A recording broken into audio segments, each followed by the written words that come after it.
So we'll turn now to Thomas Greenfield, and hopefully you're there. I am here. Can you hear me? We can, and we're getting your slides up, so please go ahead. And we'll try and get you in sync with your slides. All right. Okay, thank you. I can see the slide now. This is going to be a very different focus here, and not clear to me exactly whether it fits the target issues that you're discussing. But I'll go through it quickly, and it's primarily a national picture based on fairly large samples of individuals. And I'm going to cover a number of different, let's see, I'm having trouble getting my own slides to advance. I don't know why that is. So maybe there we go. Okay. Moving to slide 2, basically I'm going to, where possible, after presenting key results, talk about some of the implications of alcohol-related policy and public health interventions. And the first paper I might mention is one in which we took a close look over time at the alcohol beverage warning label. And I think the key finding here, and basically this particular paper is based on a sample of 2,000 adults in 1990, a long time ago, of course, but the label is still with us. And if anything, we saw increases in awareness and then a plateauing, certainly much higher than it was at the very beginning here. So we asked our sort of indicator of alcohol-impaired driving was, have you driven a car when you had drunk enough to be in trouble if the police had stopped you? And we also asked 2 precautionary behavior items. Did you deliberately decide not to drive a car because you felt you had too much to drink? And was there an occasion when you limited your drinking because you knew that you'd have to drive afterwards? So the basic finding are that we did find an association between the impairment message on the label, that is, seeing the label and recalling that message, and limiting their drinking when about to drive and avoiding driving when they had been drinking. A lot of people have said that the warning label doesn't have effects or has very modest effects and doesn't have behavioral effects. Certainly, in terms of these indicators, there is some effect in these kind of precautionary behaviors. At least you could call them attitudes, perhaps. Of course, it may not be causal because this is cross-sectional, but it certainly is consistent with such an effect. So I want to touch on this paper, again, an old paper. It's based on a national sample of 2,178 with a high response rate in a face-to-face survey. We assessed consumption in a number of ways, but particularly in a beverage-specific way that is quite detailed, called the Knupfer series. And same impaired driving question. What is the focus of this paper in part is to look at the beverage-specific results and also to look at perceived risk. And here are the 3 items that went into a factor scale, which I won't read out to you because I think you can see them there. But basically, these formed a fairly coherent scale accounting for 50% of the variance. And the conclusions are that heavy beer consumption certainly is the predominant finding, with something on spirits as well. But these, particularly beer, is related to this risk perception. And the conclusion is that we see that people underestimate beer's intoxicating effects compared with other alcoholic beverages. And we feel this adds to the explanation of beer's overrepresentation, aside from the fact that young people drink a good deal of beer. They also perceive it to be less risky. So that I think focusing attention on that in terms of trying to correct that point of view might be useful. So the main finding from this study, which is also a warning level study, I think is quite important, because what we found in the study is that the warning labels not only affect an individual potentially, but they also affect, and perhaps even more so, collaterals to the individual. So we had a scale that we developed that was on the right. You can see the measurement scale made up of 5 questions, and it has to do with people who are around at a party, for example, around the intoxicated individual, and might take action to prevent that person from driving away from their party, or perhaps even driving from a bar. And you can see here the number of things that might be involved in that, and it was a coherent picture, at least consistent again with some sort of relationship here, that the label was having the effect of increasing people's likelihood of intervening. So here, this paper basically has, this is one of the ways we look at drinking patterns, and this is a sort of a multidimensional interactive approach in which volume is accelerating on the lower portion, and I've put some brackets around different levels of volume, not all the volume levels, but some of them, just so you can see the effect. And so, as you can see, at the lowest or very low volume, whether you've had 5+ makes a big difference in terms of the perceived driving while intoxicated. But by perceived, I mean self-reported driving while intoxicated last year. And in each case, you can see that the maximum, for example, in the second group that you can see bracketed, which is a given volume level, any 8+ clearly accelerates considerably the likelihood of driving while intoxicated. And the same is true at the higher levels. You can see that at some of the higher levels of volume, actually the highest effect is empirically distinguishable in terms of 12+.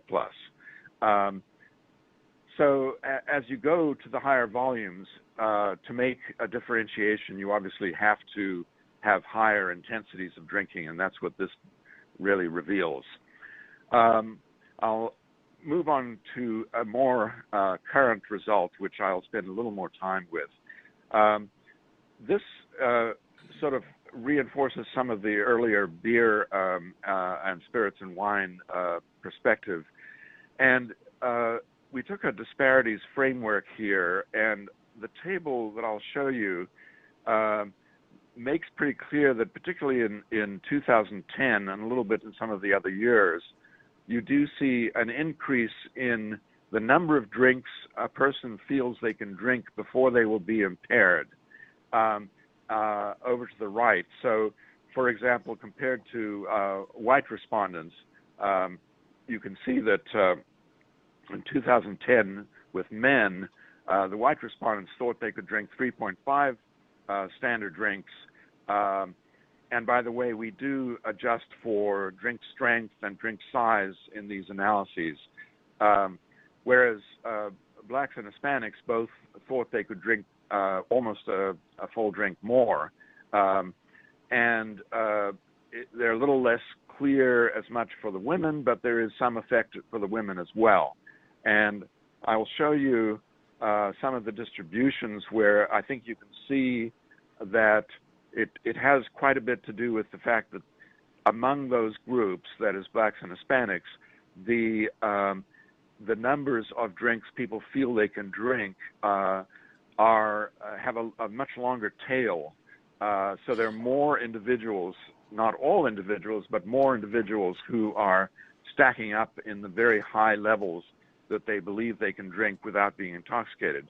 And I think most of us would agree that it seems extraordinary that people would think that they could drink between 10 and 20 drinks, and essentially they'd have to drink that much to be intoxicated. But but that is part of the picture here that means that the mean is higher for those groups. So I think the main issue here is that it's pretty clear that there are some cultural differences here, and it's true for both drinkers who report past year DUI episodes and those who do not, and for men and women, and also those who are reporting lower and higher number of drinks in the regression models, which is the sort of models that are looking at customary drinking behavior vis-a-vis these effects. And when you can, control for various confounders, the patterns remain. So they're not just an artifact of different demographic features of the ethnic groups. And I think really this suggests there's really a need both in measurement and, that is, in other studies like this, to take close attention to the sizes of drinks and also to take close attention to what people say they can drink before they will be intoxicated or before they will be at risk on the road, as it were. So I'll finish up here quickly with some new results that we're getting with our alcohol harms to others research. All of this research supported by NIAAA, and this is our current study that I'm PI with Kate Carrick-Jaffe on, and Bill Kerr also works on this project. And as you can see here, our shift is towards a broad array of harms, of which some of the original sort of drinking driving harms are part, but they're not the major focus. So I'll show you here that these are results for ever, and in the last 12 months, having various experiences of victimization by others drinking. And the two that I draw your attention to at the bottom, traffic accidents, where on a 12-month basis, of course, it's very low, 0.4% on a national basis again. But ever having experienced this is really quite enormous. So people do have the perception that when they are in crashes, they are the result of other people's drinking. And the same very large numbers, as you can see, in terms of being a passenger with a drunk driver, therefore putting yourself at risk. Here are some results for younger groups in the survey, and this is pooling a number of the surveys over time, as you can see here. And one thing that's satisfactory about this, meaning I think it has some likelihood of being reasonably valid, is that as you go up the scale in age, you do accumulate more experiences of being a passenger. And what I think is interesting is when you get to the younger group, you have more current experience of this, but as I say, it accumulates up. And I noticed that the ever but not in the last year combined with the 12 months is the total of ever. And the significance is just that the differences in age are significant here, and same with women. Here it is for someone else's drinking. I noticed that the scale is very different here, so it's a much lower level altogether. But still, you see the same effect that actually some of the younger men experience more accidents caused by someone else's drinking, and yet the accumulation is there as well. And it is younger men who have the highest rate here, which may or may not be surprising. We have done some work on sources also in this survey, and I'm circling here the one on traffic accidents. You can see that family doesn't play a very large role, but both spouse, that is your actually the other was your spouse who caused an accident. A bit friends, but of course most strangers, which again seems somewhat plausible. And you can see that it's a very different pattern from some of the other ones. The one that's probably most similar to might be vandalism, actually, but otherwise it's not the same as either of those, actually, or any of the others. So it's at least plausible results here. And we also look, by the way, at distress caused by these traffic accidents are low enough that you don't actually, we haven't been able to detect distress from this, but I'm sure there is distress. Finally, we're very interested, particularly in this last area, in what would intensify the uptake of findings in communities and among policymakers. And it's a big question for us, what aspects of harm and safety are the most relevant to communities that might induce them to act on policies. And that's an open question at this point. Excuse me. And we definitely think that the local measures that MJ talked a lot about are the place to go with this. But of course, you need community support in order to, have the police and so forth take action. Obviously there is a lot of.